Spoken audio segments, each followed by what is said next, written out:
Okay, welcome everyone. I'd like to call this regular meeting of the KCRHA Advisory Committee to order. We will conduct this meeting via Zoom. All attendees will be muted until the public comment period. Please note that this meeting is being recorded, so all visual, verbal, written comments are part of the public record. Committee members, at various points in this meeting, we will engage in group discussion. To ask questions or share a comment, please raise your hand by clicking the button on the right side of your screen. Then you will be entered into a queue. When the discussions formally begin, I will call on you in the order in which you raised your hand. After your turn, you can raise your hand again to be entered back into the queue.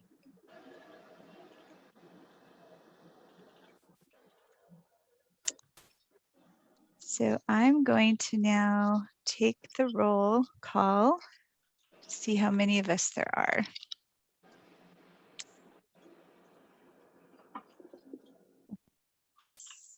Tamara Bauman. Present. Thanks. Jesse Benet.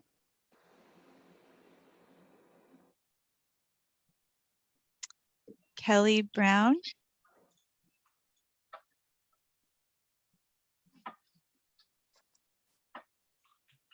Jenna Burgoyne.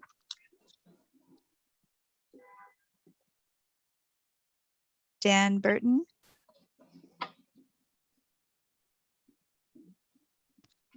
Lise Castro.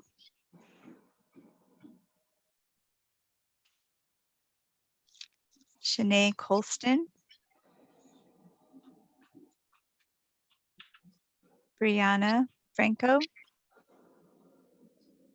Present. Marvin Futrell. Here. Christy Hamilton. Marisol Tapia Hopper.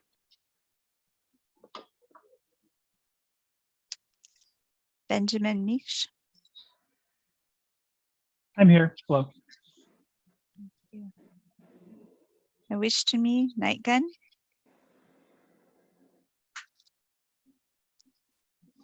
Noreen Hill Oneida.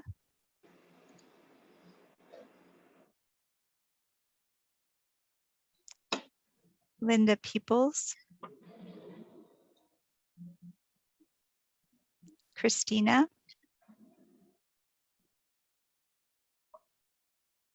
Robin Tatsuda. I'm here. Karen Taylor. I'm here. And Sherry Tillman.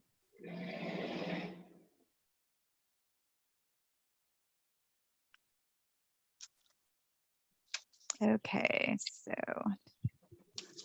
Shanae Colston is here. Awesome. Thank you, Shanae. Looks like we do not quite have a quorum.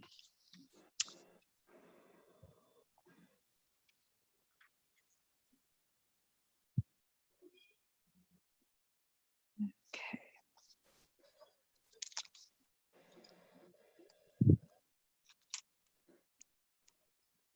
So at this point, I'm curious if Yeah, let's proceed with the discussion items, and Okay. And we will defer any action items until quorum is reached.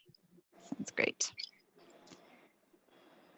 And since there's not, I don't see Christy here yet. So if someone else would like to acknowledge the land that we're upon, that would be really helpful and appreciated.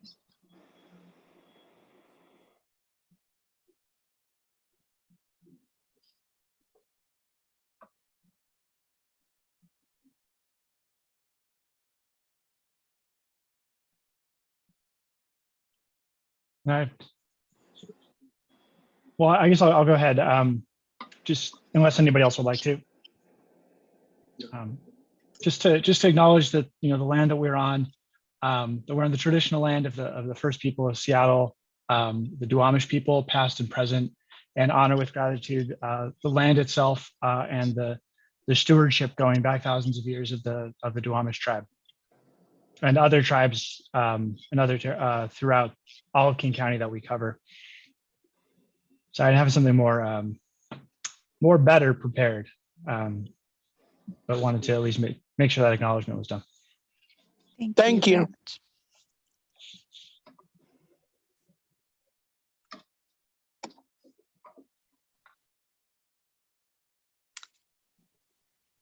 Okay, Peter, if you'd like to go ahead with what you'd like to present, that would be great. I think we would open up now for public comment, which is the next item on the agenda.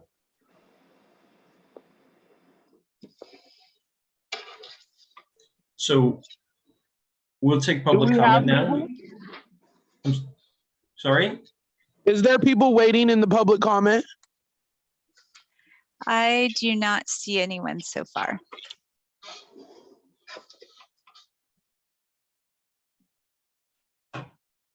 I see a phone call in listener with a hand up.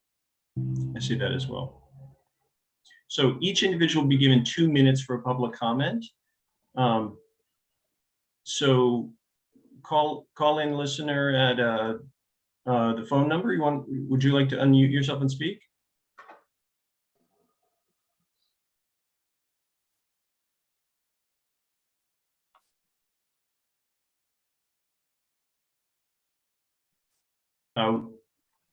We're unable to hear you. There Can you you are. hear me now? Yeah, we can hear you. Unmute. Yes. You can hear me. Yes. Hello? Yes, we can hear you. Hi. Thank you. Hi. Hi, this is Christy. This is Christy Hamilton. I can't log on to Zoom via regular Zoom format, and when I tried to log in as a participant, it sent me over to the other list, so I wasn't able to sign in as being present in here. But I am here, and I'd be glad to do the land acknowledgement if you'd like. So I don't know if that puts us up to a quorum or not, but I am here and I'm listening in.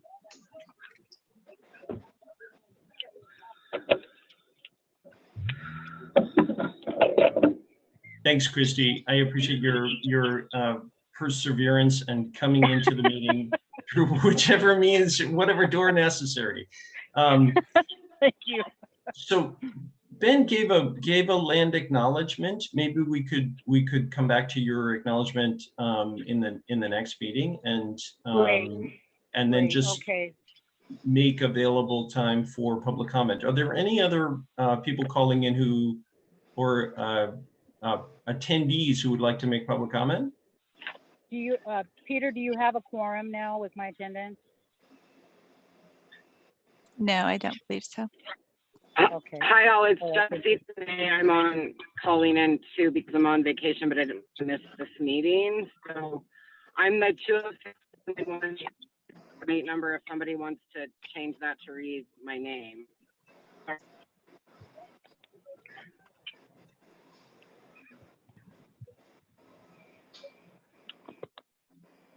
I'm not sure that we can change you, but and you cut out a little bit there.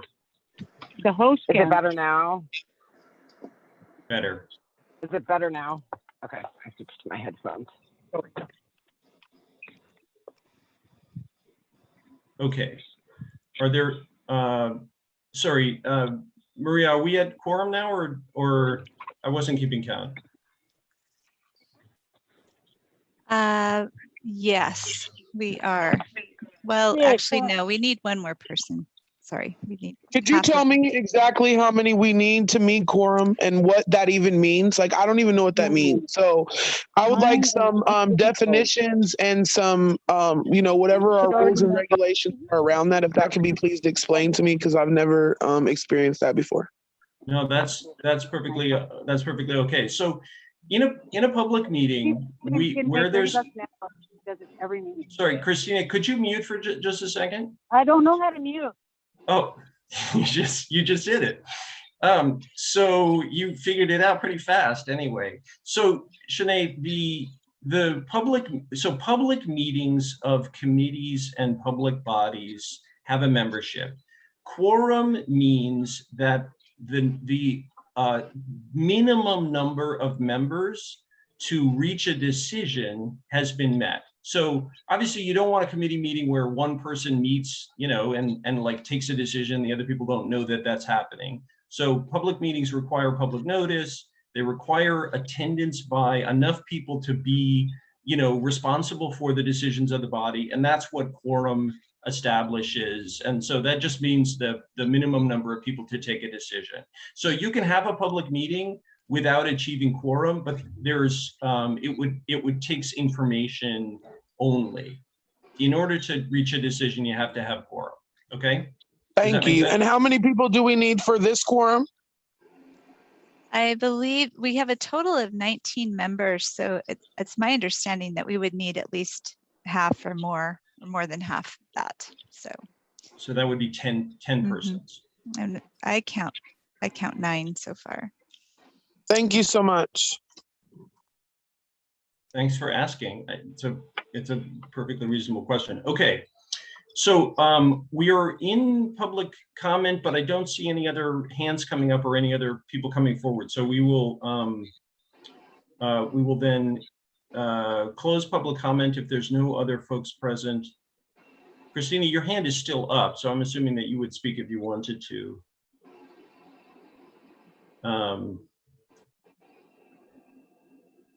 Unfortunately, Mark is not able to join us today.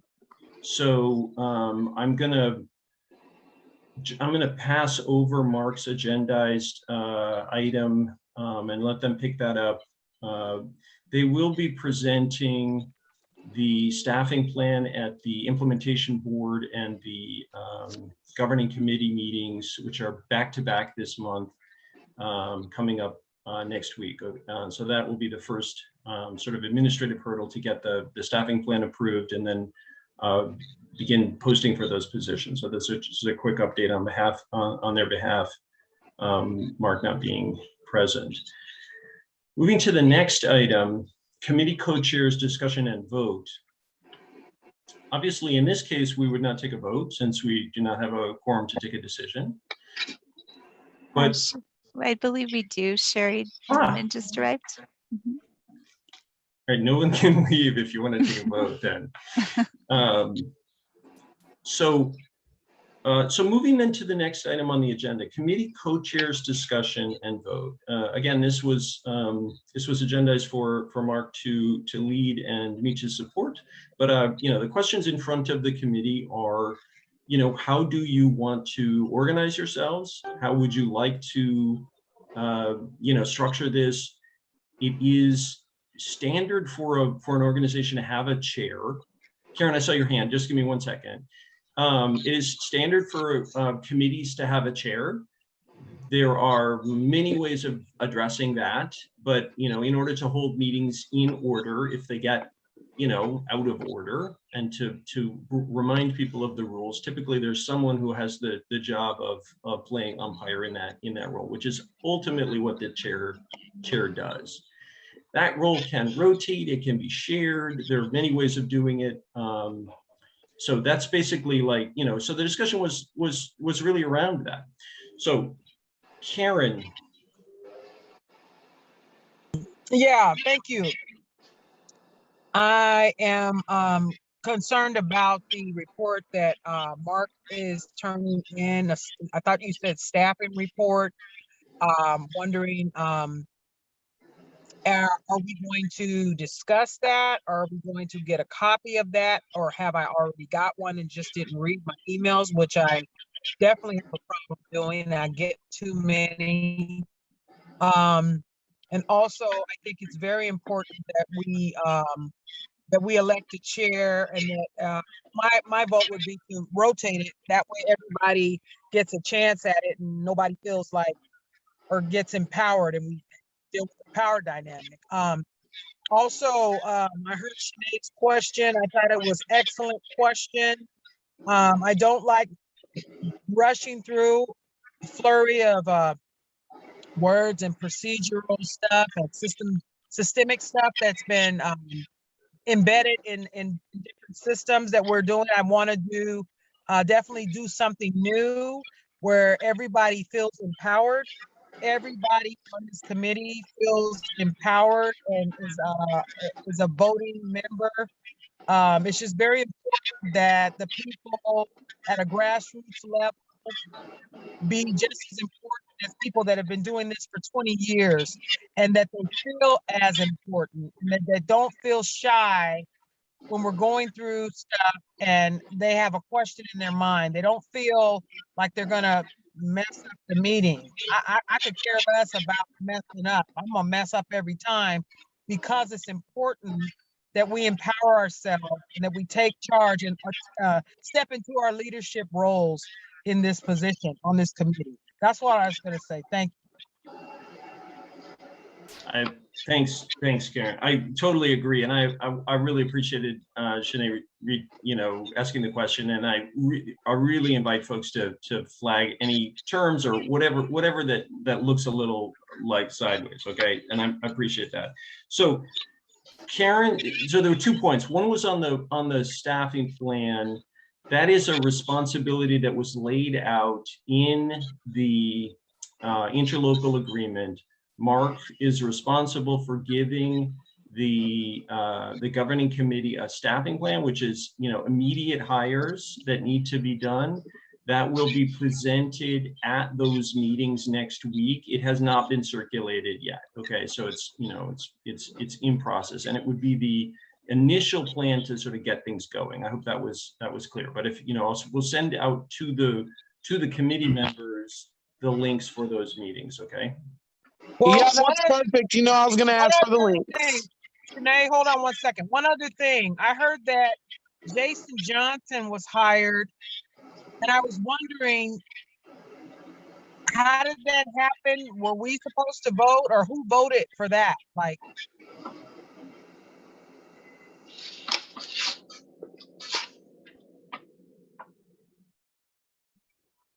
whoops, sorry about that. One thing I want to make sure that we don't just go off on a lot of different discussions. So it is true that Jason Johnson and Michelle Valdez were contracted to provide some technical assistance with the sub-regional planning. That was not something that the advisory committee would vote on. It is just gathering information to prepare for. It is not, it is not the planning process. It is not the, the engagement on behalf of the authority. It was solely about gathering information in preparation for the sub-regional planning. But I would prefer to defer to Mark to discuss that process. On the on the topic that we're talking about, which is committee co-chairs discussion and vote, and that is one of the things about public meetings, is that we're supposed to stay on topic by the agenda and not go talk about other things, because if we talk about other things that are not agendized, then people who might have been interested in talking about those things don't have an opportunity up in advance to speak about them. So that's fair. One of the rules of public meetings is you got to stick to the agenda. So if I look like I'm being a little ham-fisted, it's about making sure that we're doing, the public meeting rules. Okay. So Karen's. Yeah, but I mean, Marvin has his hand up. Okay, I feel like that's unfair. Hey, Karen, just hold on. I feel like that's unfair because people have questions. I mean, but Karen, this is not the forum for those questions. I want to ask you to just forbear for a second. And we can take questions in a lot of different formats, but when there's an agenda in a public meeting, we're supposed to stay on that agenda. Okay. So Karen's proposal on this topic was a rotating committee chair. I just wanted to emphasize that. And sorry, I saw Ben's hand up and I saw Marvin's hand up, and I don't know which one went first. Marvin, go first, please. I simply wanted to point out that on the agenda, we are very much ahead of time, but it does say KCRH staff updates, shared updates. It was supposed to be covered by Mark Domes, but he's not here at the moment. However, I think it's appropriate that if we have questions, we can at least submit them, and so that we can look for answers. Well, thank you, Marvin. That's a great idea as well. Thank you. I appreciate Especially that. if we're ahead of the time. Well, the key thing there, though, is that Mark was going to give those updates, and since they're not here to give those updates, I tried to give just one highlight, and I probably shouldn't have put my foot in it, but I would definitely invite you, to the extent that there are questions that come up, like the one that Karen raised, and you want to have like, hey, what's going on here? Feel free to reach out to us, because we can entertain questions and inquiries from you all. We just can't do like a public meeting in sidebar conversations. And we have to talk, when we agendize a public meeting, we have to talk about what we said we were going to talk about. And I agree with you that would have been a topic that might have been covered, and it's not one that Mark's not here to cover it. So I apologize for that. Okay, so then I have a question. Who is setting the agenda for our meetings then? Because I don't think that it's ever been included that me and anybody else on this committee that I know of has been included on what we want to talk about and what questions we want answered on our agenda. So that's a good question, and it's typically the responsibility of the chair, but not having one at this point is, I think staff are doing the best they can to come up with the agendas of things that need to be covered and the topics that are on hand. Well, I think that we just need to say so, because we don't want people, it's not our agenda, right? It's your guys' agenda then, essentially. And clearly we have questions, comments, and concerns ourselves. And so I think there needs to be time in future agendas that there's time for the business that we need to learn and get to know, but then also times for us to make our own stuff, because we are a board and we do have questions, comments, and concerns of our own. And if you're telling me that we don't have time for it because we don't need to make an agenda, well, honey, I can make one. So it's less a question of time than a question of form. Well, then I guess we need to be calling special meetings for our questions, comments, and concerns as well, then, if that's the only time that people are going to have the answer then. Because I'm kind of concerned about that. I feel like we're being shut down, Peter. And then you said when you introduced this agenda, like Marvin said, that it was the KCHR's team, and maybe you shouldn't have stuck your foot out, but you said that you were his assistant. So as somebody's assistant, I would expect that you would be known, or at least take down the questions like Marvin said and bring them back to him and be like, hey guys, we met with the team and these are their questions, comments, and concerns, and they want them answered. Okay, Shanae, I hear you, and Thank you. I am not Mark's assistant. I am the chief program officer. I just want to be clear about that. I hear you, and I want to remind us that we are in a public meeting, and we also have a responsibility to play by those rules. Now, one of the things I'm hearing, I'm telling you that I don't know all those rules that we're playing by until you guys are telling me that I can't speak no more. So it feels kind of intimidating, public or not. I don't know what the rules are. Sorry. So, I mean, that's why we're talking about it. There is a set, and listen, Shanae, I'd be happy to set up time and go over. So Washington State has a set of rules. They're called the Open Public Meeting Act rules, and I'm happy to, go over those. But they bind us to some. The rules are racist. The rules are racist and based out of white supremacy, and we're not having it. Not a single conversation that you can have with Shanae. You have to have the conversation with the full team. Okay, that's why I'm discussing it. But listen, I will absolutely agendize the Open Public Meeting Act and make sure that there is training on that. Okay, because it is sort of the rules of the road in terms of, you get behind the wheel of a car, you have to follow the rules. You got to drive on the right. There's all those rules you got to follow. And there's a similar set if we're going to have public meetings. Okay, so trying to get back on the agenda. I saw Ben's hand has been up, and Marvin, I'll get back to you. Okay. I'm happy to finish this conversation. Yeah.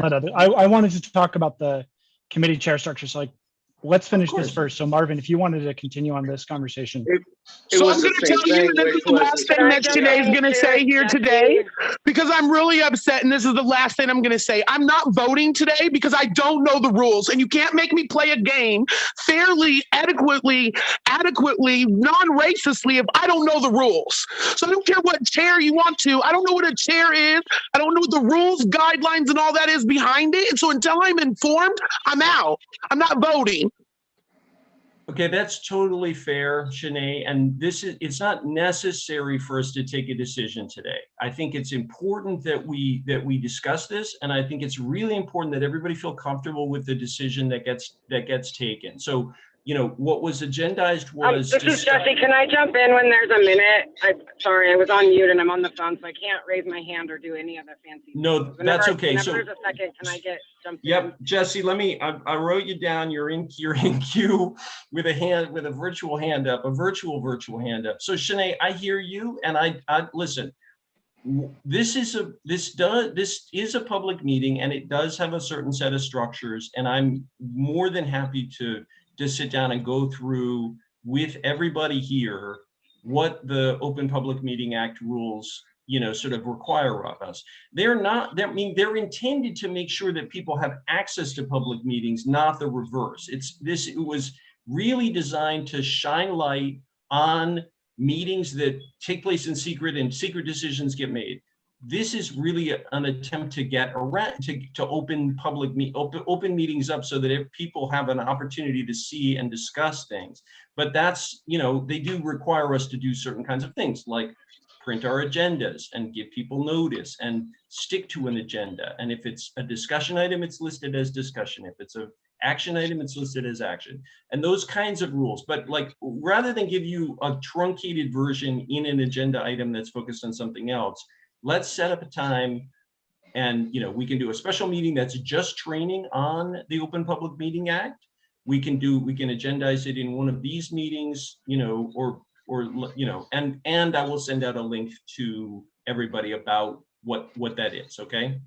Because there's training materials for folks in this, you know, on this, okay?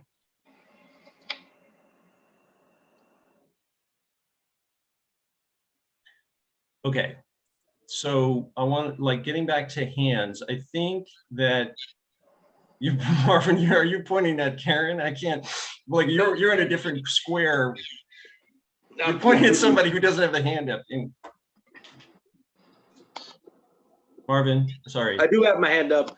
I know you. The thing is I thought that it would be good if we could start discussing how our committee will be structured, because what comes next is what I think we're further behind on, which is the structure and composition of the committee's work.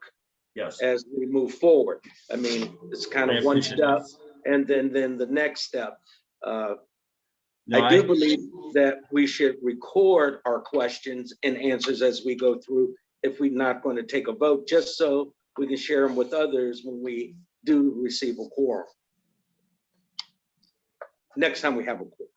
Great. Okay. I think it was Christina, then Sherry, then Karen, if I'm not mistaken.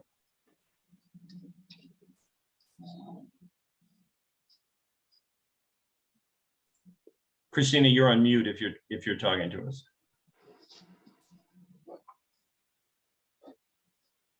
If she can't talk, I got my hand up. All right, we'll come back to you, Christina. Sherry, I think, was after Christina, then Karen. Yes, I just want to say that it would really help if you do that, Peter, as far as having that meeting to go over it, because then when we get into agenda meetings that are set, then, you know, everybody's not going to say what they have to say. But if we do that, then it works. And then also too, I'm noticing too that we'll say we're going to have a meeting or something that's special, and then we get email from Mark that says, oh no, we can't due to the limitations of this or that. Well, we'll never get to know it. So I'm hoping that somebody do step up that know more than us, that would be able to help us. That's all I gotta say. Thank you. And what I wanted to say was that we definitely need to lay foundation for the structure in which we, the people, do have a voice and are not bullied by any system or county or state decision on how we should run our meeting. You know, that right there makes a person feel bullied, makes a person not feel their sense of power, and we ought to have a say in how this thing is going to go. I'm not going to listen to guidelines by racist practices that have been being done for years, centuries, or whatever, that have not worked for the people that it's affecting. It's like we've been being eaten at the table, but we never really been at the table. So now that we're at the table, they want to lay down all these rules on us. That's not going to work with me. That's not fair. That's not equitable. It's not, and it's not nice. So in order for us to feel respected, we if you guys want to call it a side meeting, we should have been informed. We should have been informed. The only thing that kept us from meeting was COVID, but we should have been informed about this. We should have been talking about this. You guys are setting the guidelines on when we meet, where we meet, and how long we meet. That's not fair. We have a voice. We are the people, and we're speaking. So I'm speaking for the people who can't speak for themselves and saying enough of the bullying, enough of the systemic racism, enough. Thank you. Thank you. Jesse, you had interjected, and I can't remember what order you were, but you'd raised your hand virtually or vocally.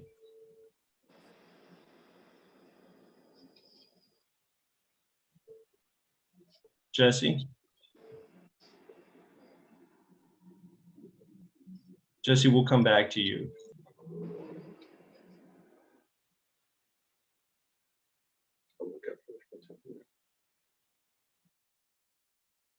Sorry, Ben, I think you were next. Sorry. Sure. So I guess I've been thinking a lot about this, about the committee, like the structure and having a chair and a rotating chair and everything. So I served as a board chair for the Seattle King County Coalition on Homelessness for a couple of years. And I think that there's a lot of duties and response, like there's a lot of things that the chair does that without having someone have some of those responsibilities, like I'm worried things might not get done. And I feel like having a chair could help make us stronger. Having someone who, is in a leadership position, empowered by us and empowering us to do things like taking control over setting our agendas and having more power over when we meet and how we meet, and some of our communications and all of those things.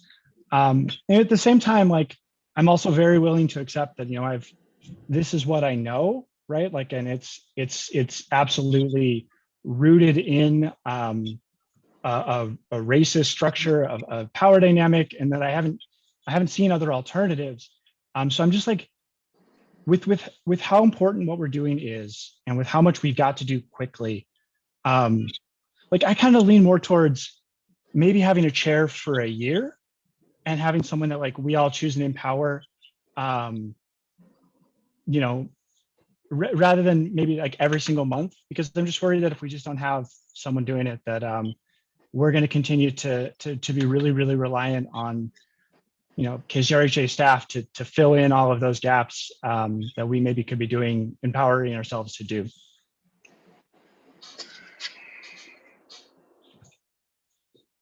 Thanks, Ben. Tamara, you had your hand up. Yeah, I just wanted to address the fact that there's only 10 of us present, and where are the other 9? We are only as strong as our membership. And so I'm a little disappointed that there's not more of us here. And I absolutely agree that how we're operating is rooted in a legacy of white supremacy. And so we have to endeavor at every point to dismantle that and to actively push back against it, even when it comes from within our own structure. So I appreciate the comments that have been made so far, and I would like to have 2 co-chairs if possible. I think it's dangerous to put all the power in one person. So that would be my recommendation. And also, we need to hold each other accountable to being present to these meetings. Hey, it's Jesse. I got disconnected, but I'm back. Sorry to. I'm in Idaho, so. Okay. How does it look from Idaho, Jesse? It's very hot. I just had 2 things to say. One was that I thought we did have training, and I also just wanted to invite folks to be gentle with ourselves and with the staff to sort of do a new thing. Open meetings do have rules. It's always been that way, and there's reason for it. And we did get training on it. And I guess my suggestion is that we just try it and see how it goes. And then we we have a safe word, or we pull the whistle if something's not going in a way that folks understand, but we're never really going to learn it and learn how to do it unless, we just do it, kind of fake it till you make it and figure it out. The other thing I want to add is when folks are saying we as a committee, I would appreciate if you would say I don't necessarily agree with every comment everybody else is saying. I've been really trying to hang back and watch our group kind of coalesce. But I definitely want to encourage everyone to use I statements and not speak on behalf of the whole committee. I don't want myself spoken on behalf of. That is a respectful request that I'm making, and I will stop there and turn it back over. Okay, thanks. All right.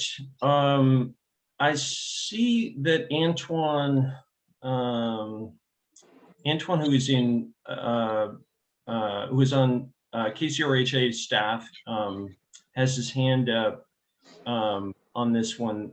But I also saw Christina, you had your hand up earlier. I don't know if you're able to unmute yourself. It's already what I had was already answered. Got it. Okay, thank you. Antoine, can I ask you to unmute yourself?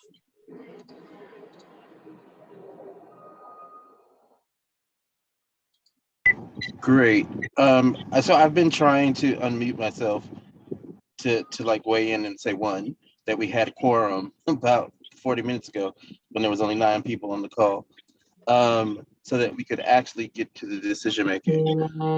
One also, and I want to say thank you for everyone who is speaking in candor and also in truth, holding everyone gently inside of trying to build anti-racist practice inside of a public sphere. And I'm asking people to both lean into that and also hold people tenderly. And so doing that is not a contest or a competing interest, right? If anti-racist practice is the deliverance of power to an informed polity, right? An informed group of people who are we're all learning from each other in this moment. And what I mean is that this is a group of people where we have made a decision to center lived experience and anti-racist practice. This will rub for a while, right? But there's no need to do harm inside of our discourse as we start to build trust. So I would ask people to hold their history out front, right? Tenderly and gently, asking people to see them wholly inside of a process.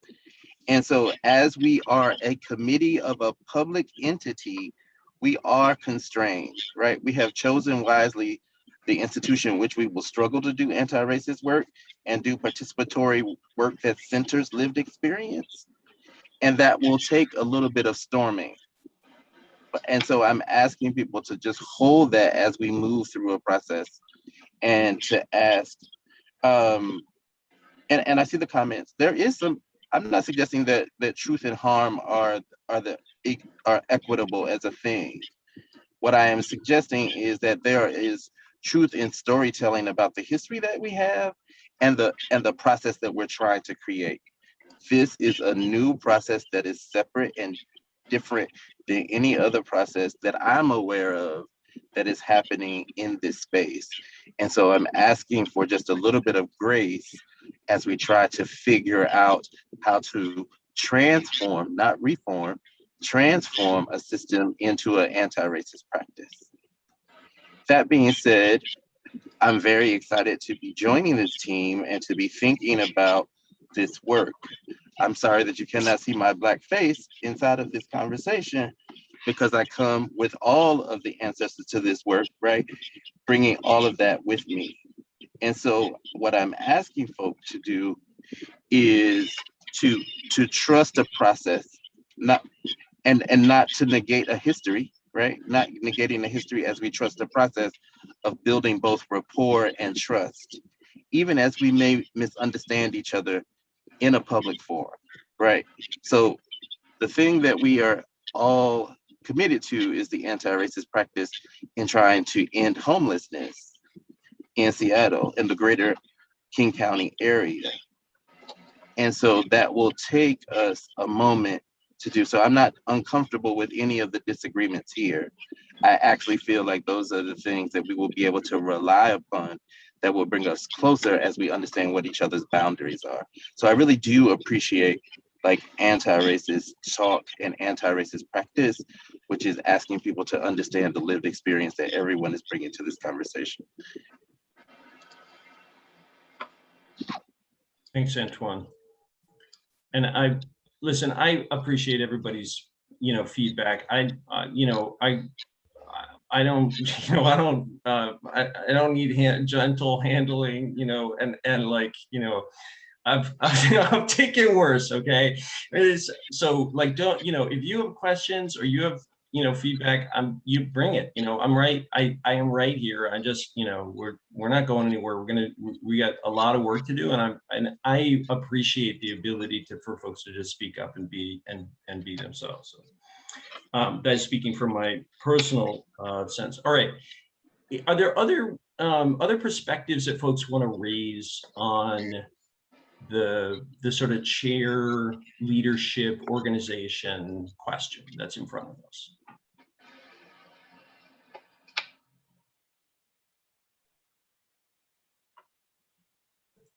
Marvin.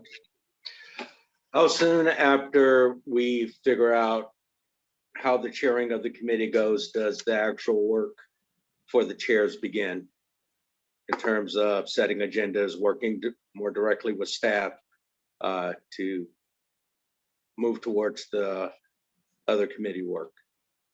Well, it's agendized for a vote right now. So we could take, to the extent that you feel comfortable doing so, you could take the action of voting on a structure, and then you could propose people to, for those structures. If that's the way that you want to, proceed. I hear open discussion. So, if you don't want to take an action, that's also up to you. We would then re-agendize it for the next meeting to, because we do need to come to closure on this point so that we have a structure that we can all understand and depend on.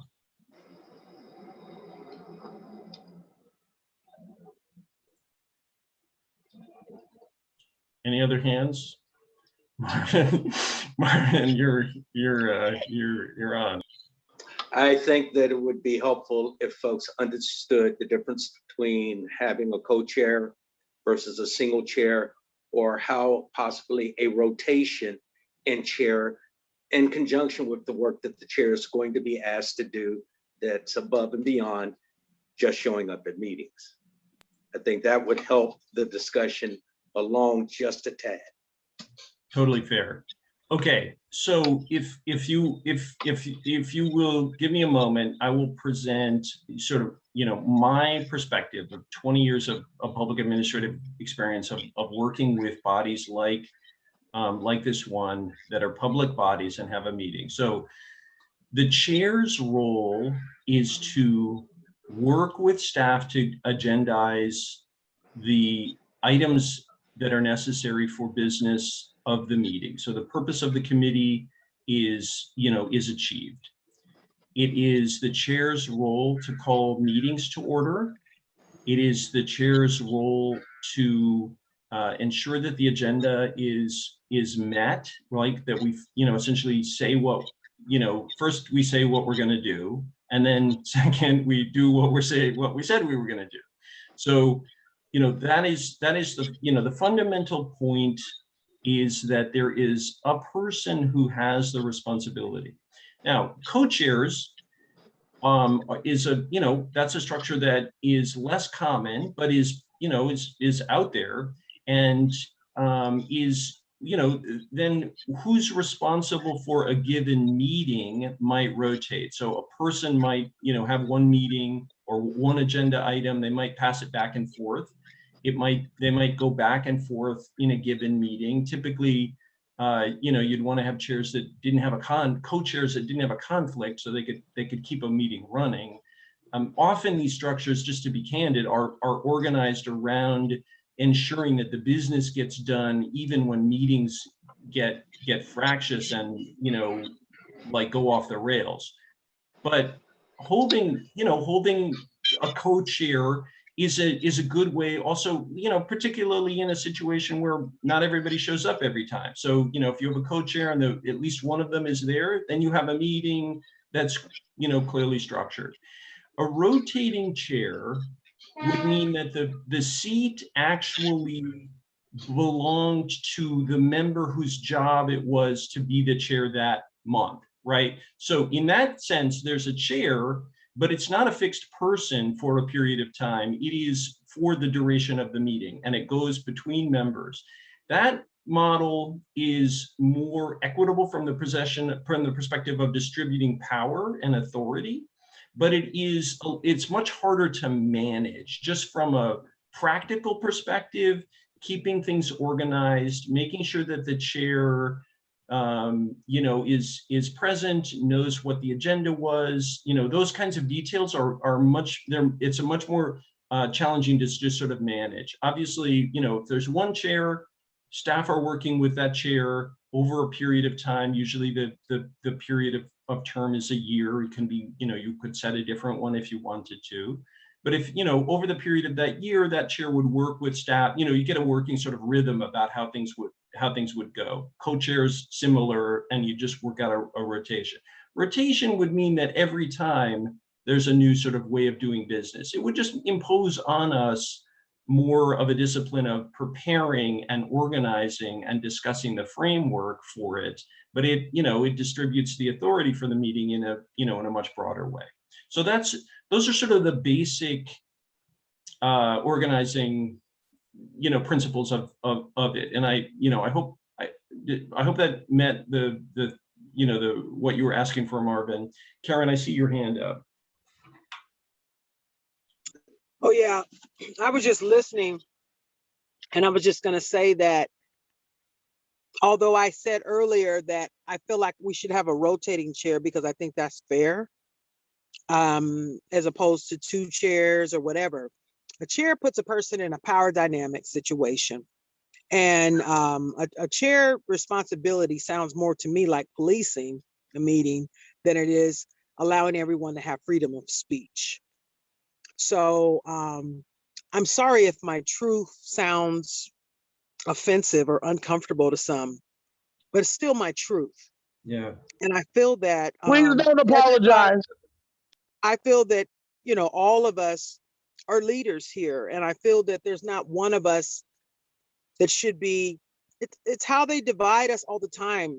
They'll use money, they'll use a title, a position, anything to infiltrate the unity of the group. So that's what I'm speaking about. I'm speaking about the practices that have been practiced for centuries. And, I'm not trying to be disrespectful. I'm not being disrespectful to anyone. I'm speaking my truth. That's how I feel. That's my opinion. Thank you. I didn't take it as disrespectful, and I apologize if my construction of those roles sounded authoritative and authoritarian. It was not. It is the role of the chair to ensure that the business is met and that things get heard in the right way. So and you know, how that happens depends a heck of a lot on the personalities involved. But I, you know, I hear you, and I, you know, if I presented it as a policing function, that's more my, you know, language and construction rather than the inherent nature of the role. It is the sort of focal point and responsible party for the committee, though, and that position has authority and carries with it some power because of that.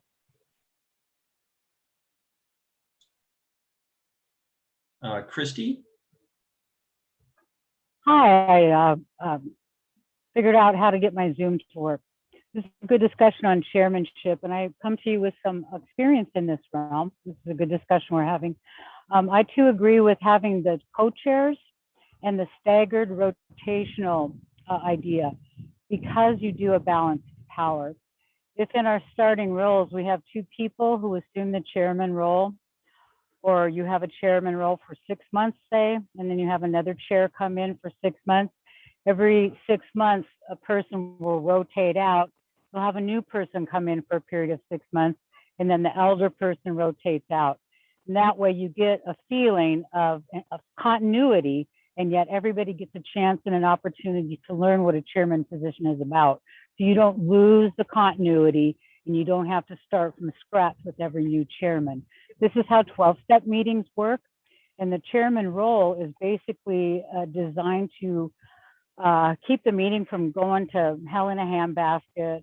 It's designed to keep kind of a loose kind of order, not to lord it over anybody, because if you ever been to an AA meeting, you know that there's no bosses, that there's no leaders. We're trusted servants, and the people in the meeting are the bosses of us. You know, we're just trusted servants. So with the chairmanship idea, having co-chairs, we then become responsible to one another. One person doesn't have the sole say. You've got two people who can work off of each other. And then you've got that 6 month rotation where you each rotate out every 6 months. So I think we discussed that at last meeting.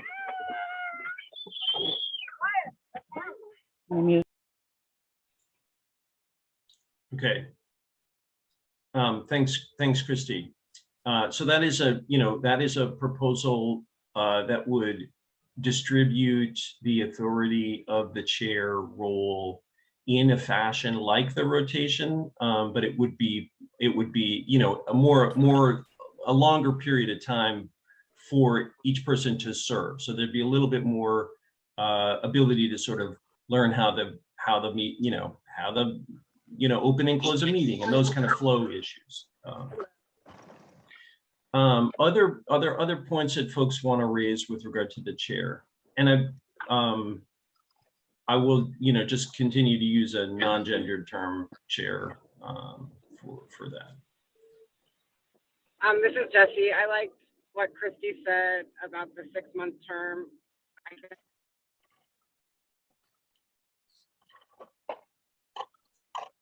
Thanks, Ben. I saw your hand. Yeah, first I want to say I like that as well. I like 6 months more than 1 month. I wanted to clarify, per our charter, does the chair actually have additional powers other than kind of the unofficial organizing and everything? Like I'm seeing something about potentially removing other people, removing members for repeated absence or misconduct, but is that something that a chair could do on their own? Maybe we could change that. Typically, there is a responsibility. Typically, you know, there is a responsibility for you know, those kinds of authority actions. But Christy. Glenn. Yes. Christy, you're asking for? You had your hand up. Yes. One of the things I wanted to say was, with regards to chair, you're really not an authoritarian in the sense of the word, in the true sense of the word. We're more an organizer. Just look at what Jeannie and Carrie had done for us in the early throes of our growth period here as an advisory board. And then you see what Peter and Maria have been doing here the last couple of times. Basically, the chairman along with the secretary, usually is the person that gets the meeting together, sends out the email and the agenda, which is another thing I want to bring up if you would, Peter. Make sure all the members get that. If we've got items that we need to discuss, make sure that that comes up, so it doesn't all just fall onto one person.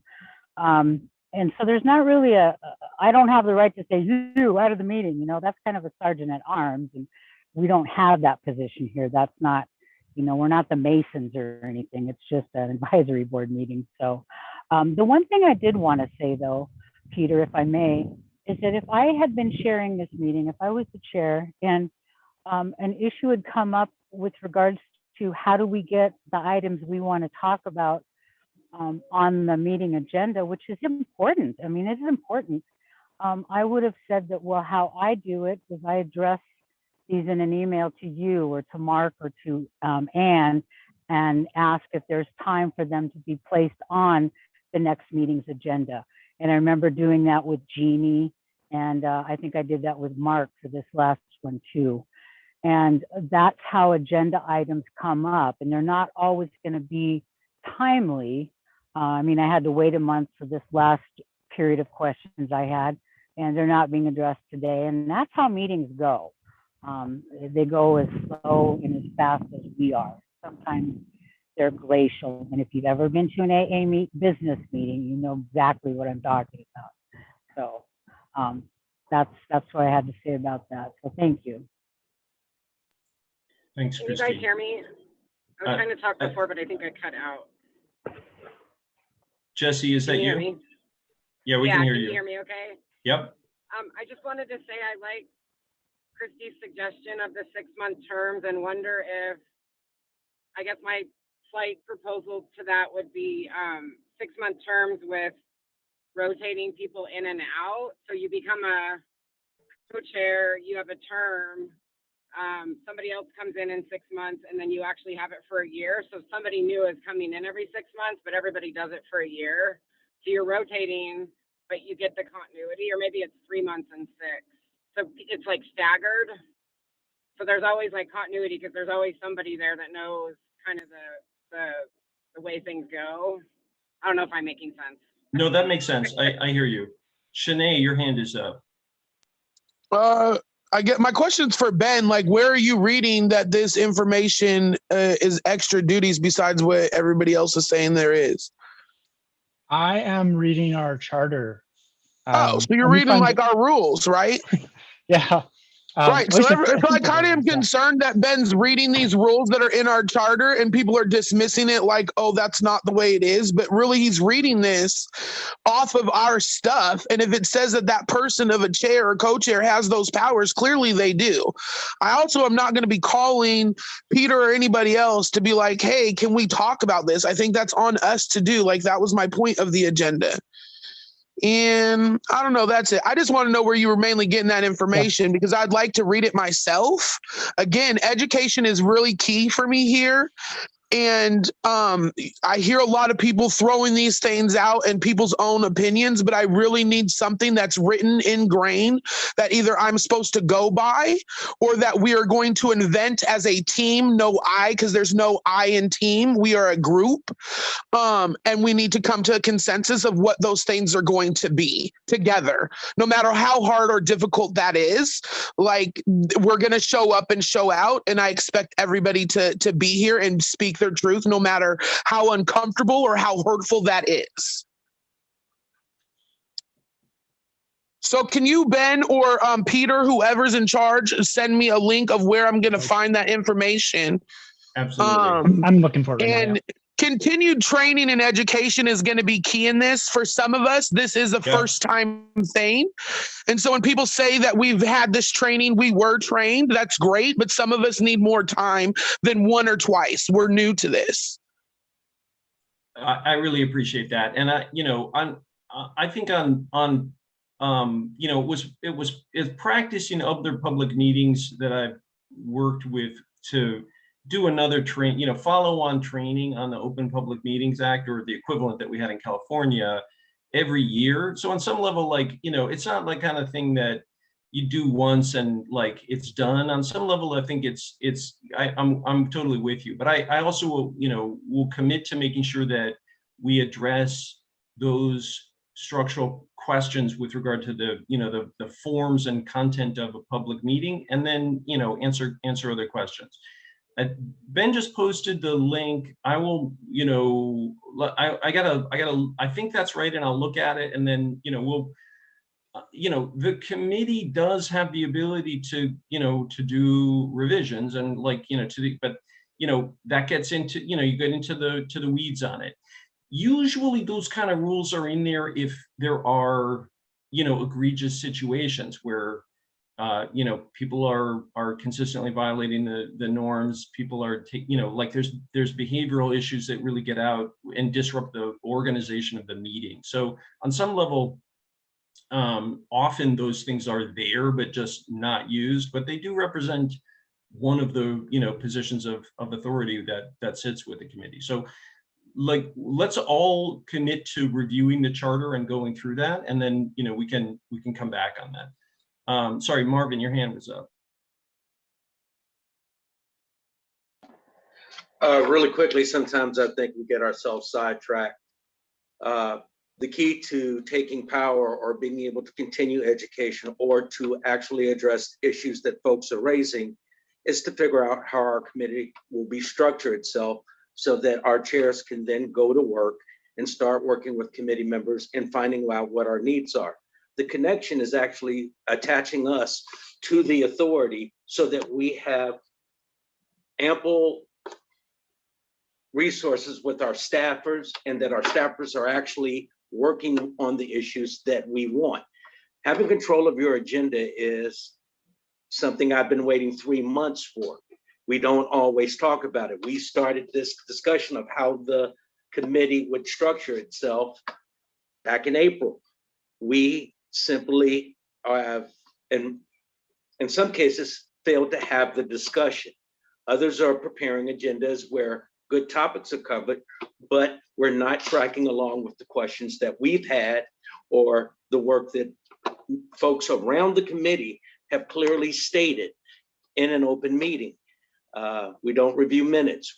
There are things, they're just good housekeeping work that gets done when we understand how we're going to approach the work ourselves. And I heard a lot of discussion and it all sounds good. I'm good at whatever puts us back in the driver's seat with our hands on the wheel. So we may not have enough people to get fully there today, but I would like to be able to say that there will be somewhere where someone for the next meeting, if we have an emergency meeting next week, can check in and find that what their colleagues were saying around the table. That's it. Thanks. I appreciate that. Okay, so there is a quorum. We can, we can. So what we would need would be, functioning as chair, which I am not. What would need to happen would be folks to propose a motion. Someone has to agree to support that motion. So someone would propose a motion, a second person, which is called the second, and the function is called seconding, would then agree that they support that motion. So there has to be at least 2 people to get something in front of a vote. Then we would take a vote, call the roll, and if you'd like, I can try to summarize what I've heard, and I've heard three sort of structures. One was sort of described and not necessarily supported. That would be to have a chair and have that person have a term, which would have to be decided, maybe a year. The second is a co-chair structure that would, and I've heard a little bit of support for a rotating co-chair structure, potentially staggered. So maybe there are 2 chairs for that first structure, one of whom serves for 6 months and one of whom serves for a year. And then at the 6 months, somebody else rotates in, and then at the year, somebody else rotates in, and so forth, so that there is a staggered structure of people rotating in and out of co-chair at the 6-month mark, so that there's continuity and continuation. If that's a summary of what I heard from Jesse and what I heard from Christy. And then the third proposal that I heard was strict rotation, where the function of chair would be assumed by a new member each month, and that person would have the duties and responsibilities of the chair for the given month, and then the next person, by some order, whether it's alphabetical or some other thing that you come up with, would have responsibility. So if I'll put that to you as a summary of what I heard, and ask if that sounds reasonable to you as a summary of what was proposed.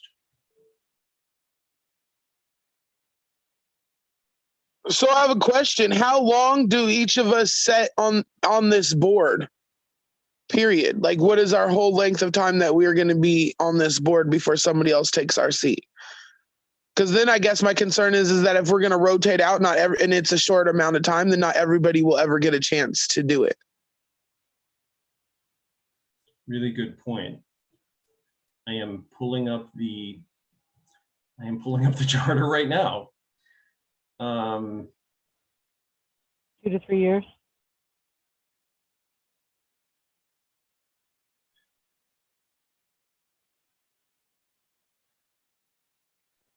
I believe our commitment is 2 to 3 years, kind of floating at this point.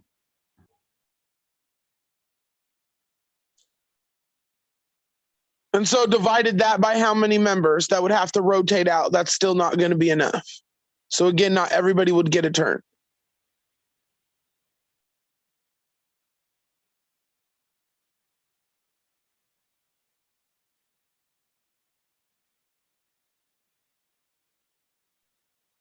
I guess then my question would be, does everybody want a turn, right? Maybe there's people that don't even want that responsibility or that position. Or we're voting on it. I was just reading that the section. If you want, I can read it out loud for folks. Does that make sense? Sorry, I'm having to scroll back and forth. Were there any support for the idea of Peter reading this thing out loud? No, go ahead. Okay, That's thank great. you. Yeah. Okay, great. So the advisory committee shall. I'm starting at E. This is the document has advisory committee membership and selection process is on page 5. The sort of terms of how that works are on page 6, and item E is the advisory committee shall elect a chair and vice chair, only one of whom shall be a provider. So shall means you must do it, and that's a structure that if we want a different structure, we're going to have to amend the charter to do that. Shall is one of those unavoidable kind of words. They use that only when, must. Advisory committee membership must be reviewed every 5 years. New committee members shall be appointed under the following circumstances: resignation or dismissal of a current member, instances in which current membership no longer fulfills the required representation. In each of the cases, a supermajority of 60% of those present and voting shall be required to approve new members. Okay, so 5 years is laid out as a review. Then there's a section on dismissal, which I'll skip. Terms, a term begins at a calendar year. Now, a term is not necessarily fixed at how long an individual member would serve. There does not seem to be in here a fixed length of the tenure of a given member. Now, that's an open question and something we should think about. Is that, does that make sense? But term begins at the calendar year. The initial advisory committee membership terms, which I believe you all are, shall be staggered, which is, what we were talking about before. And terms for chair and vice chair shall be for 3 years from the date of nomination, with the option of serving an additional term. And there's a section on work groups and so forth. So that means even both of our proposals, we would have to change the charter to fit both of our new proposals regardless. That is correct, and I'm glad that it came to just reading that. So then the idea would be, one thing we could do is just say, look, that's not the way we want to have this work. And we want to take a vote and amend the charter to say, you know, something else, right? So if we want to do that, if you want to do that, then that's a structure, you know, we take a shot at drafting a different change and, you know, submit that out to folks. So if you want to support a different structure, then, you know, we would basically amend the charter to do that, okay? And, you know, that's an action that's available. Sherry, I'm sorry, your hand's been up for a while.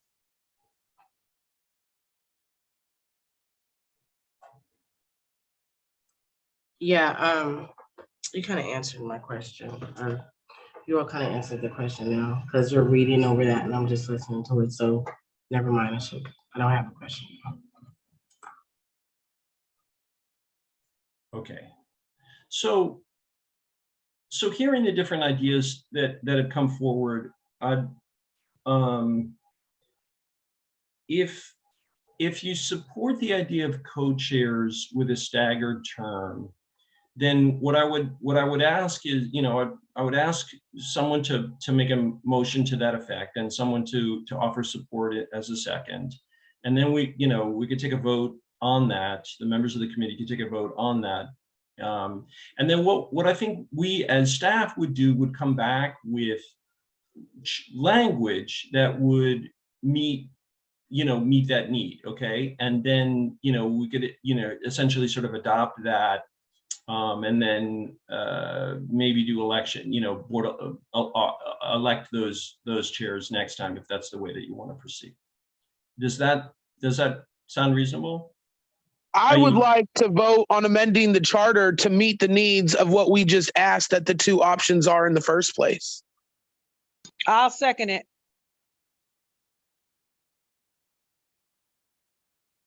Okay, so can I get, so Shanae proposed amending the charter, and one thing I need is just like, you know, specific language of what you're proposing, because you said amending the charter to My meet something. proposal is our charter currently says right now that we got to elect one co-chair that shall only be the one participating. And what I've heard from this group of people is that there's two options that they've presented, and those are the two that you mentioned earlier, where it's the rotating 1 year, 6 month, that's how it starts, and then whatever the second one is. And so I'm just saying that I want those both to be an option. And you said the only way that could be is that if we amend the charter to change it, that those are options and we don't have to do it the old way that it's written right now, correct? So you would go, I Shanae Costa make a motion that we amend whatever, blah, blah, blah, and then somebody would need to second it, and then we would vote. That's how it goes. The one thing, Shanae, is if we take the approach of changing it so that it's flexible and we have an option, then it's still going to come back to you got to decide on which option you prefer. So right, and then the people here are going to vote on which one they want best, or they're just going to choose one and we're still need to amend it. Is all I'm saying. I don't want that old option in there. It doesn't fit what the people in this group are stating that they want. And so moving forward, like, we need to change that regardless. So if we're going to present two options or only one, and we vote on either those two or the one, all I'm saying is I wanted amended in the charter of what we changed today for that position, because what it says currently, it does not fit what everybody's asking for. Understood.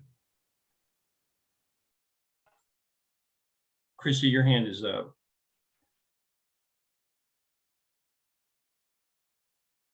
Yeah, language is so important, and I'm glad that we're taking time with this. As far as the charter goes, with the terms for the initial advisory committee, which is what you read, I believe, on page 7, and the membership terms shall be staggered. I don't believe we need to change the language if we're going to be doing that with our chair and co-chair, correct, Peter? Am I correct on that? Hello? And then underneath it says the terms for the chair and vice chair shall be for 3 years from the date of nomination with the option of serving 1 additional year. That addendum C there on the top of page 7, which is what I have, that's the issue that we need to change. And also, as an yes, aside, that's the one I'm talking about. Thank you, Christy, for the clarification. That's exactly what I'm talking about, because if it's that 3 years, that doesn't fit what we're asking. Right. So And then also, Sherry, is that Shanae? Or is that? Yes. Okay, Shanae. Also, what I'm thinking is you bring up a good point of having everybody given an opportunity to chair or co-chair. We can easily change those terms because this is our advisory board. We can easily change those service terms from 6 months to 3 months, and that'll give each person the opportunity to serve on the chairman board, the chair and a co-chair for 3 months apiece, which will mean 6 months, thereby doubling our chair rotation shift, which will give everybody an opportunity to chair. So instead of 6 month service term, we could have a 3 month service term. 3 months co-chair, 3 months chairman. Does that make sense? So that's something we can also fit into the language. And I don't know if we're ready to vote on that particular item today, Peter, but that may be something that for next meeting. Although we do have a quorum, don't we, today? So you do have a quorum, and you have the ability to vote on propose and vote on these issues. Sorry, Ben. And I agree with Shanae.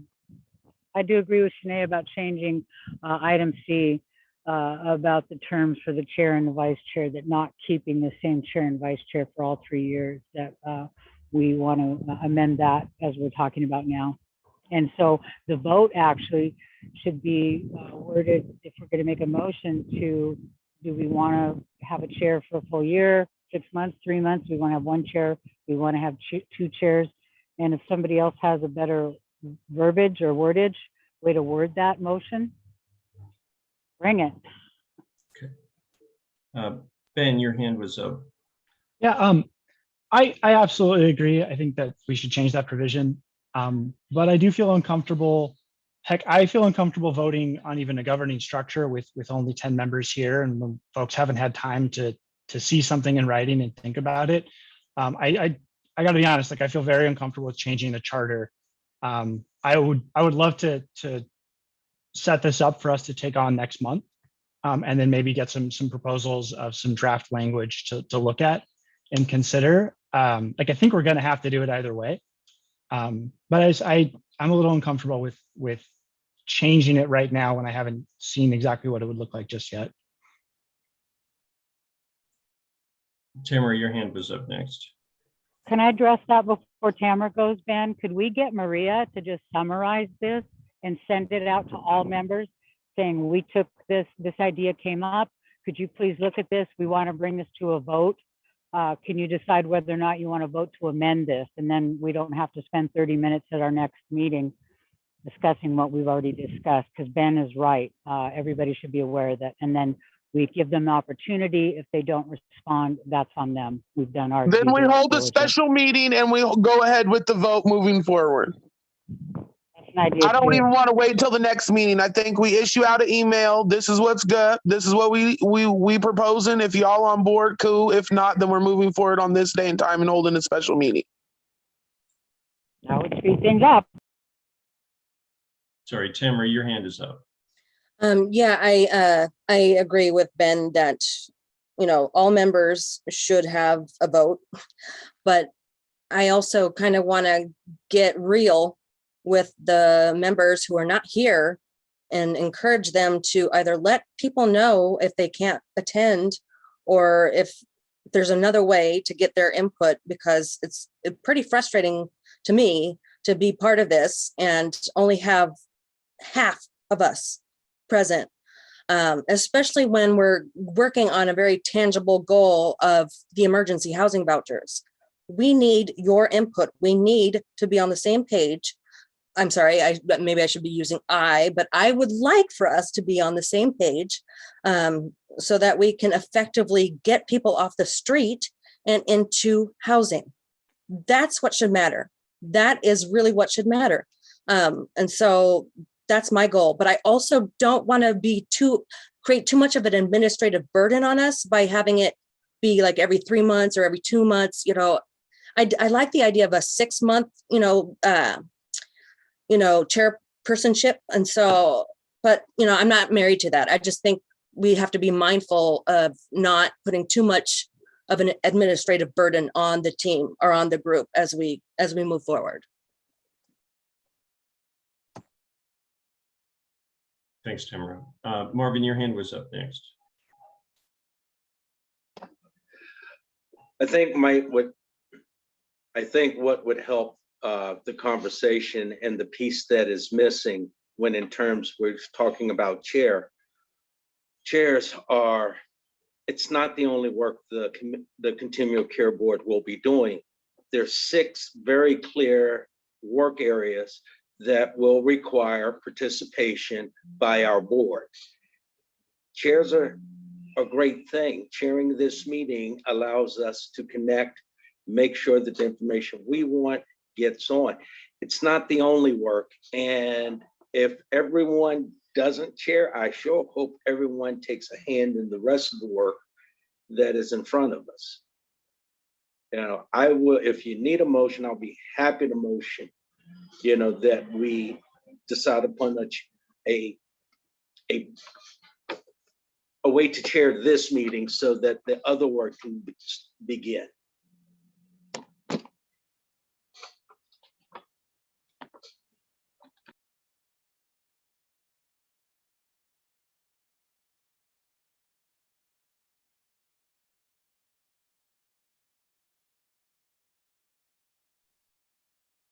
Peter, you're muted. Chrissy, you're still muted. Sorry. If your hand Thank is you. up. That's okay. And I'm real grateful that Tamara brought that same point up. It's the same 10 of us that speak up and that attend this meeting regularly. And where are our other board members? And yes, this is summer, and yes, family members are, you know, here for the summer. But have they called in? Have they let the rest of the board know that they're here? Have they decided that, you know, every Wednesday now from 2 to 4, the first Wednesday of the month, this is our time for advisory board committee meeting, regardless. I mean, I'm in a beautiful spot, but I'm here with y'all. And so I agree with that, and Ben, I agree with you as well, that we're giving them ample opportunity to be included and not exclusive. However, if this is going to be the holdup at every time, we need to question their commitments to being on this group and find out if there's issues that maybe are not resolved, if something else is going on. So if you're going to commit to this, commit to this. We need to move forward, and the slower down we go, the less forward we can go too. So I'm just real glad that you brought that up. So, and thanks, Marvin, for bringing it on home. If there's other work to be done too. That's it. Thanks. Sherry? Yeah, so we have to vote for deciding on the housing vouchers by the end of July, right? Is that right? The decision for the sign that we have to have an MOU signed with the housing authorities by the end of July. Obviously, the sooner the better. But it's not a vote. It's not a vote item. It's an input item. Okay, all right. So we gotta have that by the end of July. So now what happens if, I mean, can we, does the vote matters if all of the panelists is not there? So we're talking about the structure on the co-chairs. If you're talking about the emergency housing voucher item, which is next. Oh, so we have quorum, unless we lost people. But you have quorum, so you can take a vote. I mean, I've heard people say they're uncomfortable taking a vote if not everyone is present. But since there's quorum, you could still have a vote. You know, members can abstain. You know, they could vote against the proposal if they felt uncomfortable. But there are other ways of handling it. If someone would like to propose a motion and someone seconds it, you can take a vote on that. Okay. Sorry, Karen. So I guess my question would be, is it fair? Does everybody feel that it's fair if we take a vote, or do we talk to everybody before we take a vote? Or how are we going to do this? Because I realize that maybe me personally has held up some of our agenda, and for that I apologize, but I just feel like we need to have some straightening. in what we're doing and how we're doing it and how we're moving forward. So I apologize if that happened, but I understand that she's asking, you guys are asking, like, are we gonna motion and move, or are we gonna wait?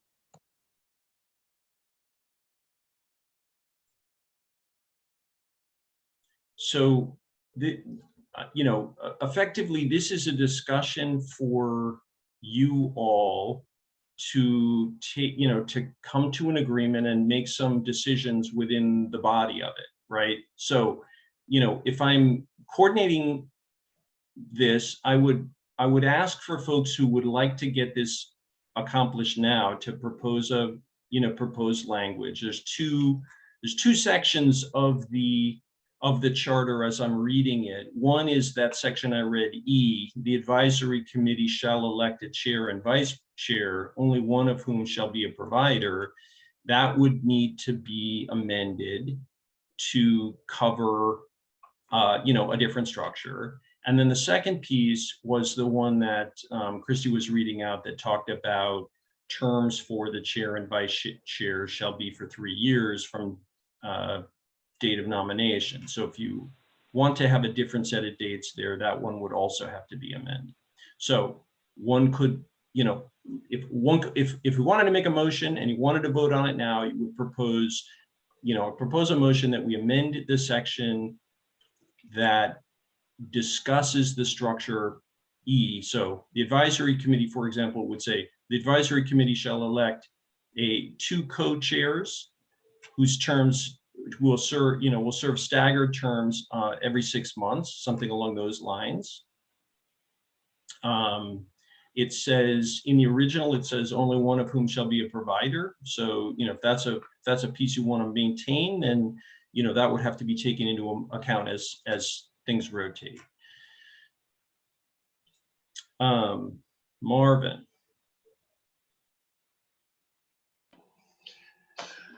I motion that we have co-chairs rotating 6-month term, and that we change the charter to reflect the group's will moving forward. Language to be determined by staff if need be.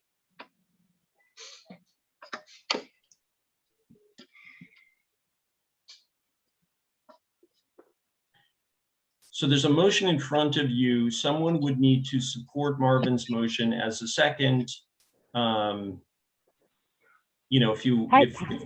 If that's the way you want to go.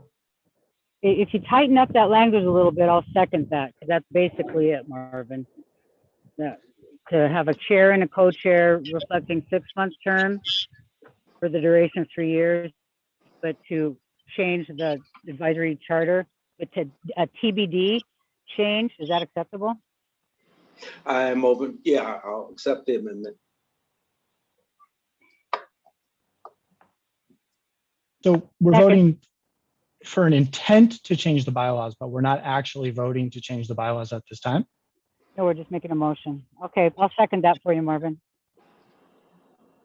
We'll make another motion in a second. It have to work. Can we get clear verbiage again on what we're doing?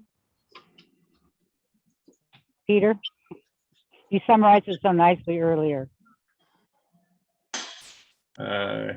You're asking me to put words in Marvin's mouth, but oh, you want me to restate the motion? No, but I think that's what she was asking for. I was like, I feel uncomfortable placing words in Marvin's mouth, but go. I didn't know if someone was actually recording the motions. Something we should do. That definitely needs to happen. So yes. But so Christy also called for tightening of the language. So can I make a suggested motion based on having the charter in front of me and just a suggestion? Okay. Here's my suggestion. The advisory committee shall elect 2 co-chairs, only one of which shall be a provider. Is the amended section E. Now, that doesn't include any terms, but that section doesn't include terms. So then we would go back and take a I second don't vote. think that's the one that we wanted to change, though. We just wanted to change the time limit from the 6-month one. But this one That's the says, second part he's gonna change, yeah. this one says chair and vice chair. It does not say co-chairs. So the structure Oh, that's in not the same thing? No, it's two separate sections. So it says under the advisory No, a committee. co-chair and what'd you say? Two co-chairs is not the same as a vice chair and a what chair? Yes, that's correct. A chair and vice chair. The chair is the chair, and the vice chair serves in place of the chair if the chair is not present or can't be present, or So, Oh, so and it's we're asking for two participating people at one time, correct? that's the amendment that's been proposed, is that the seat is not a chair vice chair where there's someone in the position of authority and a person second.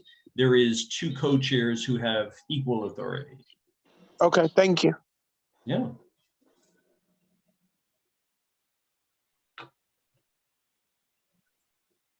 Marvin, your hand is still up. Except I like the language works for me, if it's okay with everyone else. And then do we have to do a second motion to adjust the term? Or can we combine them into one? It could be combined into one. It's probably easier to take them separately, Right. But Let's do one. Sorry, Christy. I got a moment of clarity, Marvin. You started this. This is our first advisory board vote, you guys. No wonder we're all nervous. Thanks for starting us on this road. I believe we could word it thusly. The advisory committee shall elect two co-chairs, one of whom shall be a provider, with the term to be staggered for 6 months each. Something else, I'm not sure. Does that sound better? Does that sound more like what we're talking about? Getting closer to the mark, and that's one amendment. So the advisory committee elects two co-chairs, one who shall be a provider, with the terms to be 6 months on a rotating staggered basis. What do you mean by the person's going to be a provider? What does that mean? Yeah, that's what I was gonna ask. So the initial charter so the way I read the charter, they're calling for a limitation on the representation of providers so that you could not have chair and vice chair both be providers. Like Tamara is a provider. But it also, the way the language works, it also says one of them has to be a provider. So it says only one of whom shall be a provider. So that language is it's a little funky. It does not actually restrict. It mandates that there is a provider and that there's only one provider. So that would mean that It's a backup. I'm sorry, Peter. I just said that it means that the other one would be a backup if the main chair couldn't provide, then the co-chair would jump in, right? Well, no, I think in this case, provider means agency staff, so service provider. That's what's being implied here in my read of that language. I often hear the service provider, the community-based nonprofits being called agencies in some cases, but I think here what this language means to me is that one of those staff would be a staff person with a service provider nonprofit. Agreed. Peter, That's a great question too. Is that just a homeless service provider, or does it include behavioral health providers and other providers? Great question. Well, if it's general as in service provider, I guess it would include all those people. I'm afraid that I would need receiving government funds to provide some sort of service. All right. So they're not talking about a person so the way that I was getting it understood, and I just want to be sure, is you guys saying that it's like a provider of services in the way of someone's stance, but it's not as in like a hierarchy, like, oh, if this person's there, then they can't do nothing without the other person being there, the co-chair No. or the. No, Okay. no, Sinead, say it was like, okay, Tamara, I know that she's a service provider for housing. She's hot to get her hands on those EVAC vouchers, which I don't blame her. Me, I come from Lived Experience Coalition, got lots of experience and a big mouth, but I'm not a provider. So if she was a co-chair and I was a co-chair, we'd fulfill the obligation as to how we want to amend it. Tamara would be the provider in this case. She provides housing, and I'd be the other person, the other co-chair. Does that make sense?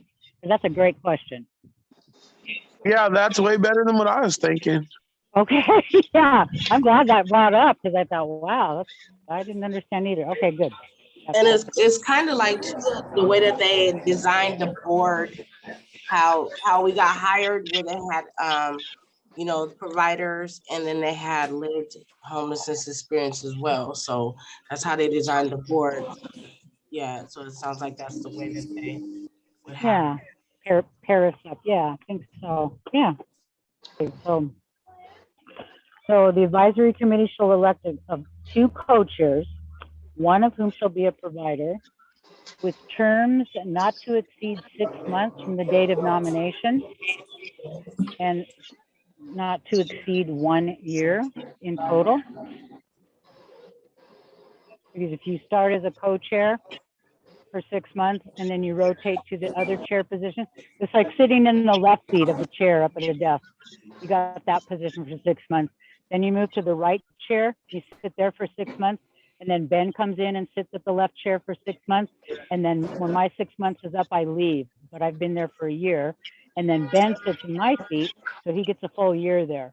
So we keep rotating out. That's how I'm picturing it in my mind. Does that make sense? I'm picturing an AA meeting. Okay.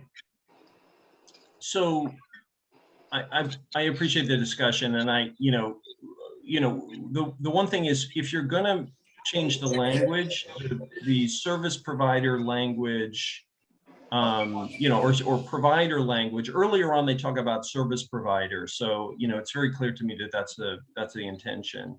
But we, obviously we would need to make sure that those seats get filled that way, right? So that we'd have to be thoughtful about who got nominated and make sure that at least one was met. So there is a motion in front. If someone would care to restate it just for clarity, and then you could take it. You could take, then it could be seconded, and you could take a vote. Marvin, you want to? Sorry, for the. I so move once again that the advisory committee have co-chairs. One if you have to say one being provider, great, fine with me. Staggered terms, 6 months, not to exceed 1 year in any given case. Second. Great. Okay. Okay. So can we do a vote? Maria, could you call the roll? We'll do a roll vote. It'll be a little easier. I'd be happy to. Okay, we're going to start alphabetically. Tamara Bauman, yay or nay? Yay. Jesse?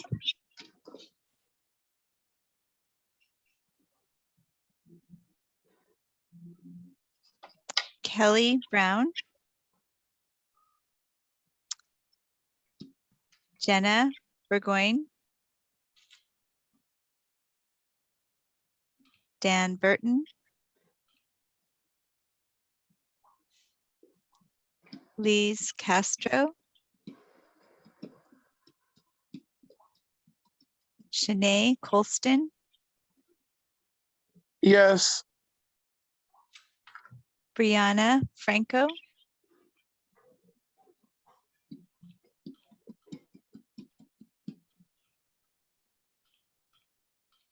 Marvin Petrell? Yes. Maybe. Christy Hamilton, Yay. Marisol Tapia Hopper, Benjamin Meeks, I abstain. Nawishimi Nightgun,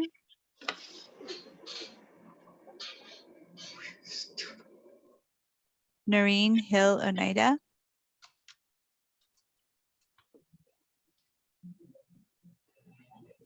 Linda Peoples,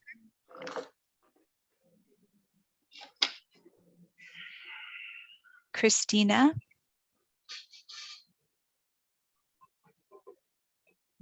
I don't know how to pronounce their last name, Robin Tatsuda, Yay.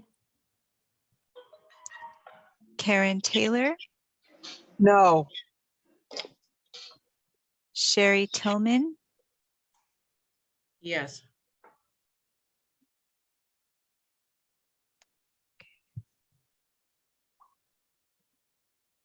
I count 6 yays,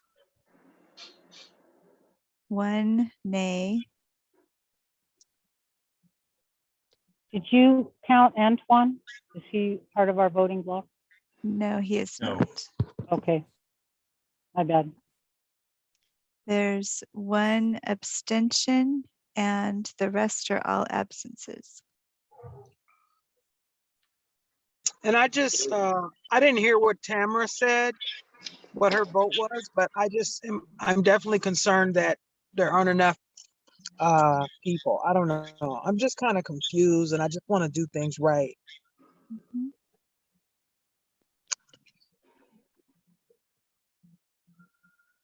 Okay, well, obviously we're not voting today, so Oh, Right. May wait, I wait. weigh in really quickly? So there's a procedural question that Ben has raised, whether we still have quorum. And I think, obviously if we lost quorum, then we can't, we can't take a vote. And it's right, like, it was pointless for us to vote if we weren't all going to say yeah. well, no, you don't have, you can make a vote without everybody, the majority can still take a position, but if you don't have enough people to take a vote, it doesn't matter. So this, we need to make sure that we had, so we had, what I counted was 8 votes, one of which was an abstention, one of which was a nay. 8 persons, if so. What does an abstention mean? It means he's not going to cast a view on it, right? You He's can not say like, voting either way, Shanae. that's right. He's not I'm voting present, either but way. I'm not voting either way, right? So it's a way of showing up, but not weighing in.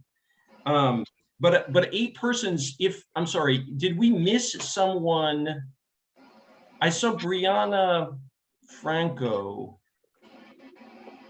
and I'm not sure that Brianna's vote was recorded. What did Tamara vote? Am I saying her name wrong? Tamara? Oh, it's Tamara. That's okay. And I voted yay. Oh, okay. So just checking, because you raised the question earlier about whether we had enough. Yeah. I mean, listen, we can also like bring back proposed language that's very clear for folks for next time.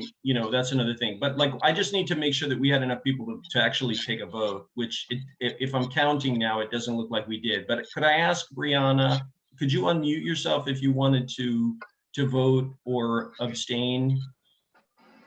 I believe Brianna's a member of the committee, right? Correct, I am. I'm sorry, I did not hear your vote on the. Yes, I vote in favor. Okay, thank you. Which gets us to 9. And Christina left, I guess. Christina was present to vote. Her vote was counted and she voted in the affirmative when she was here. Jesse didn't vote. That was here earlier. I might have lost him. He was on the road in Idaho, right? You're right, we lost Jesse. So that was our 10th. Okay. Peter, can I say something too? I think that we need to make sure before we doing this that everybody has Wi-Fi or the ability to get in and vote, because this is crazy. Like if somebody's like, I was driving earlier, but I settled down at my sister's house, but still we got to be able to make sure that our members are afforded Wi-Fi so that they can get on and so that they can vote. I tried to get on the first time, couldn't get on, and I read it again and got on the first link, so I was able to get on. I know that Christy said she had some issues. We got to tighten that up. So I just want to say that. I appreciate that. And so just to clarify, we'll going back to the beginning of our discussion, the rules about, quorum, which is like, what's the floor number that you can get to make a decision? That's why we have quorum, so that, small numbers of people are not making decisions for the group. But if we were not able to get to half the members or more than half the members, then we are not able to take a vote. So what I'm going to do then is we will, so I'm going to take the language that was recommended for this vote and provide that out for the committee members to review. And, essentially sort of the sense of the meeting was a support for this approach with 1 nay and 1 abstention, but that the full members, but we need to get to quorum in order to establish that, okay? So, Marvin? I move we meet again in 2 weeks. The last time we tried to meet twice in a month, we got pushed off. If we're ever going to get this work done in a timely fashion, or at least before they make decisions about stuff that you won't weigh or have input on, we need to define we need to get our committee up and running. So great if you send the email to, let's have a special session 2 Wednesdays from now.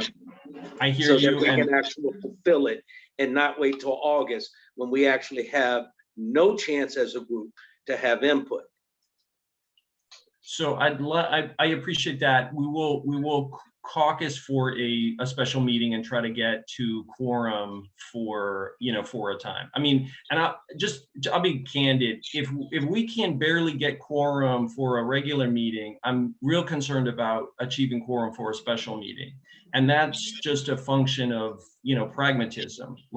But there's, I hear your, I hear that, and we will try to set time for a special meeting. Okay. But obviously one thing might be helpful would be then the people of the committee members would then have language in front of them that reflects, and we'll send the link to point to the charter, and folks that have sort of thin out some of the other questions. Okay. So, good idea. So I'm hearing correctly, that's what we're going to do? Yes, sir. All right. I'm committing to endeavor. Need to be showing up and showing out, right? Like I heard a lot of people today state that that's frustrating for them. It's concerning for us that half of our committee's not here. And I think we need to stress that in the email of those feelings, because they're completely valid. You know what I'm saying? And I don't want to invalidate anybody's feelings towards that, because you're absolutely right. We have to be showing up if we're making change, and people have to be held accountable and responsible for their absences. And then question too. So just so that I understand, so the next emergency meeting we're gonna have or whatever, that's gonna be about the co-chair, right? So the request that I have in front of me is a special meeting to hold a vote on the structure question, which is the one that we endeavored to get to today and couldn't quite get to because we lost quorum. And that was, so that would be the co-chair question. That's exactly right. That would be a special meeting, not emergency meeting. I mean, just by language. And I know we're coming up on the end here, but Peter, would you be able to give just a quick update on the status of the MOU and our role in that? So the role for the advisory committee was input and advice on this, and not a decision-making responsibility. What we really wanted to hear from this body in particular was what your recommendations for priorities for those vouchers and your recommendations for folks that we should be talking to, additional input that we should be getting from. So I had conversations with this body last time. We had conversations with the Lived Experience Coalition. We presented this information to providers. We have meetings coming up with the Domestic Violence Coalition. The key things that we wanted to get to were how to make priorities for these vouchers. Obviously, there's so many different people who might be eligible under the way that HUD has framed it. What's really come through has been a focus on people experiencing unsheltered homelessness, people experiencing families with children experiencing homelessness. The Lived Experience Coalition was particularly keen on assisting people to move on from permanent supportive housing, people who have achieved stability there and are ready to move on, because one of the challenges with this voucher is it's got move-in assistance, so you can get a security deposit out of it, but it doesn't carry case management. So that's a kind of a thin piece. So the piece where people have achieved stability, they've met their housing goals, and they want to move into a different, more independent sort of community unit. It really meets that need and frees up a high impact supportive service unit for somebody who is experiencing unsheltered homelessness and has real barriers. So that was a advice from the Lived Experience Coalition. There was concern about young adults with substance use disorders, people living in vehicles, or a variety of different kinds of impact that come through. Certainly heard from Jesse about people with criminal justice involvement and history, and one of the things that these vouchers definitely require of our public housing agencies, and that our public housing agencies have committed to, is that they will minimize those criminal background screens to what is mandated by HUD. And just to be clear on that, it's people with lifetime sex offender registration are barred. That's the same for all vouchers. And people who have been convicted of the manufacture of methamphetamines in federally assisted housing. That doesn't come up all that often, but it's a very messy thing to do, and terrible way, and like whatever. It's just it's wired into it. So, sure, you had a question. Okay, so I'm asking a lot of questions now because I need to understand. So they're free. You can have as many as you want. So okay, so because and I'm just kind of reading the little comments from the little chat too. So you said we're not voting on that item, we're just what was the word you used? We just, so does our if we're not voting on that to say who decides who get this voucher, right? Then so what are we doing? We're just doing recommendations, and do they count, or you know what I'm saying? Yes, they definitely count, and their recommendations and guidance. Okay, so it's input, and it's staff's responsibility to pull together what all the different sources of input, including you guys, including the Lived Experience Coalition, including our public housing agency partners who have a say in this as well, because they got to sign on for it, and to pull all of those priorities together into a living document and then implement that. The other question was about just sort of the status of the MOU. So gathering this information, we sat down with the PHAs or whatever virtually. We have worked with them and drafted language. That language has gone, back and forth, and is inclusive of priorities. It is in a draft form right now, and the MOU that would then be executed by Mark and so there's 3 MOUs actually. They're almost identical in language, except that obviously they're signed with different public housing agencies.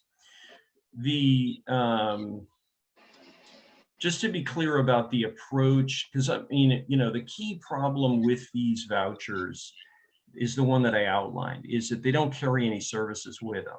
So, it's all well and good to say, we're going to make these available to people experiencing homelessness, but how folks get to use them and get, stably into housing, that's a really big question. And it's left to, essentially the communities to figure out how to do that.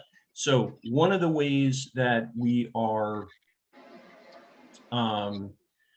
we are asking the city and county that have funding for rapid rehousing to talk through, like, can we use the funding that was allocated for rapid rehousing to use the case management function of that funding to support getting these vouchers utilized? Okay, so that's that would offer up, an opportunity there.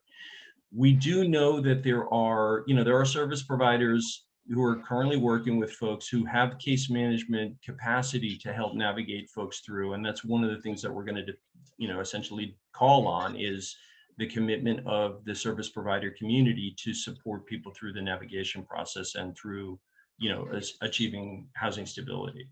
And then, obviously that would be the case for those providers that are connected with the continuum of care. Would also be the same as for the providers who are connected with the Coalition to End Gender-Based Violence, which is the coalition facing into domestic violence, intimate partner violence, and people experiencing homelessness because they're fleeing or attempting to flee from violence and human trafficking. So that would be that's a coalition that we would also want to support and can support their people with the case management and housing navigation assistance.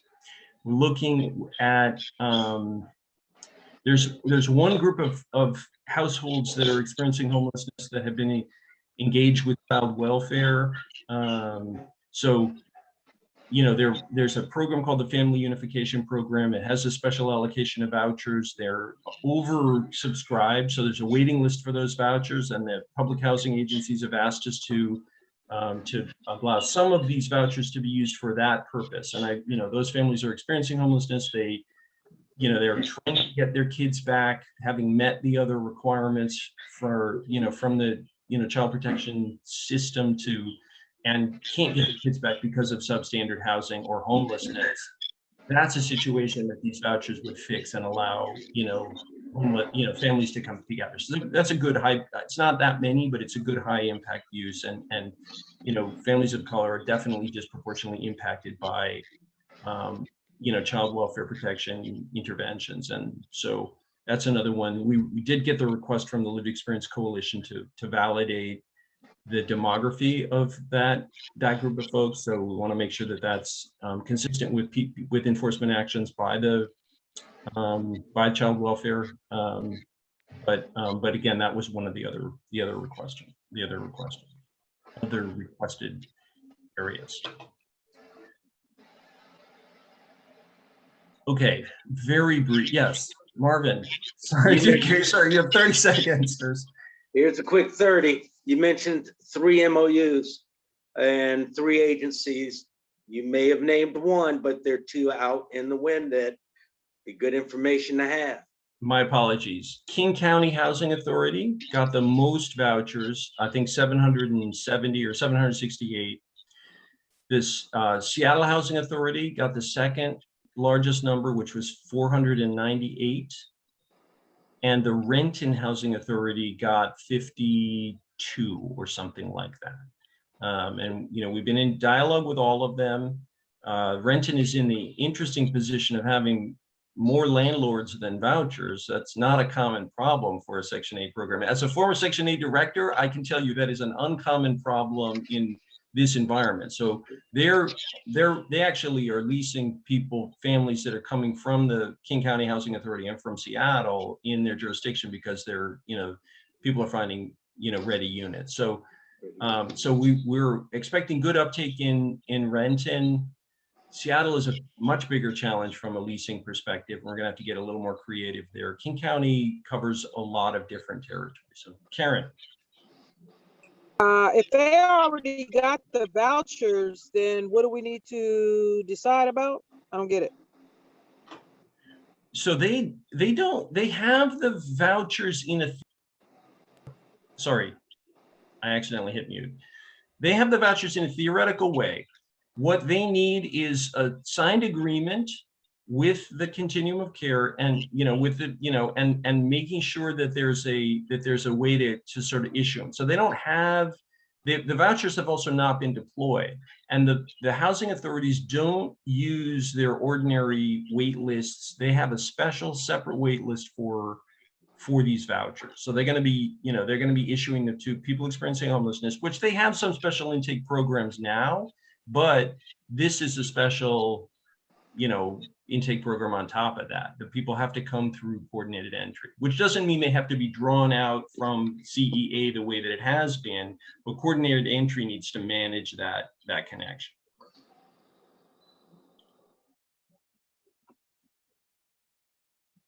Marv. One last question going out the door, because I know everybody's about to hit the ground running. The agreements are between the 3 different housing authorities and the continuum of care. And if that is so, who is monitoring that for this group, since it's not got itself structurally set up to actually work, run, and do the work that's needed? It's the lead applicant, which is the Regional Homelessness Authority. So and we're talking the staffing portion of it, or what? Who is covering that end of things? Mark would execute that memorandum, and then we would work with in our name, well, in the name of continuum of care. As the lead applicant, the Homelessness Authority has that responsibility. Got it. Okay, we are at T+3 minutes for the time allotted to the meeting, and that is one of the other rules, is that you're supposed to close meetings when you say you're going to close them. So listen, don't worry about my skins, because just just ask whatever you want, and you can fire off individual questions. I don't want to entertain discussion offline, but if I glossed up. So I committed to training on the Open Public Meetings Act. I committed to getting a special meeting, attempting a special meeting. I'm not going to commit that, because if y'all can't come together, that's not my fault. But I will endeavor to get a special meeting together to vote on this co-chair question and get language in front of people, so there's a structure to vote on. So we can call our own meetings, because that's what you can do when you have some chair people and some staff. You get to direct. Put your hands back on the wheel, because we is sliding again. Just say. Listen, I jumped into this in the far, just very recently. You all just got to know me, and you're seeing me, whatever. So we'll get to know each other over the years coming. But I appreciate you, and I appreciate this body. And it's not always the easiest thing. Sometimes it gets messy, but we will we'll get a rhythm, and we'll get to decisions that are much more straightforward, and cover all the ground that we got to cover, which includes dust up sometimes. So I appreciate you. Thank you. All righty. Thanks, everybody. Bye. Bye, folks.